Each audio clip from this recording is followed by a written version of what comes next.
You've learned about why sugar, flour, and ultra-processed foods are harmful. You know that whole, real foods heal your body, but putting this knowledge into practice, that's the hard part. Today we're talking about how to set up your kitchen and your life to support your new way of eating. When you first decide to limit sugar and ultra-processed foods and increase high-fiber plant foods, it takes some work to overhaul your kitchen and pantry.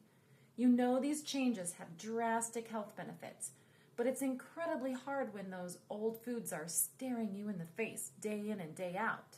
A pantry purge is one option, especially if you're the only one in the house. Go through your cabinets and refrigerator to remove the foods that don't serve your recovery and health. You don't have to throw everything away. You can donate unopened items to a food pantry or give partially used packages to a friend in need. If you live with others, it might look a little different. You can reorganize so that foods designated as theirs versus yours are stored on different shelves or in different areas of the kitchen. Out of sight can really help with out of mind, especially in early recovery from food addiction. Reading labels is the most important skill to master when figuring out what foods are good to eat or not. Here's the key. The best foods you can eat do not have a label at all. A potato, an apple, ground beef, black beans, an egg, a carrot. These whole foods don't need ingredients lists. But for foods with a label, you need to read them carefully. Do not look at the catchphrases and attention-grabbing statements on the front of the package. Marketing teams design those to trick you. Turn the package over, but don't look at the nutritional information yet. Don't focus on the calories, fat, or protein first. Instead, go straight to the ingredients list. This is what holds the key to whether a food item is worth having in your kitchen. Ask yourself, is the list long? Does it have chemicals and other items you can't pronounce and don't know what they are?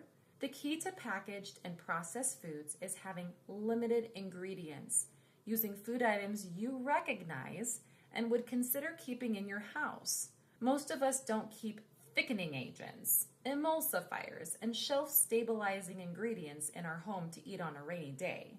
Ultra-processed foods are often marketed as health foods. Think of like a protein cookie. Just because 20 grams of protein has been added to an unhealthy food does not make it a good choice. It's still full of sugar, maybe sugar substitutes, flour, and chemicals. Here's a good rule of thumb. Limit added sugar to no more than 3 grams per serving. Limit packaged foods to no more than 5 ingredients. If you can follow these 2 simple rules, you'll avoid most ultra-processed foods. Set up your environment for success. Purge or reorganize your kitchen and learn to read ingredient lists like a pro. Your future self will thank you.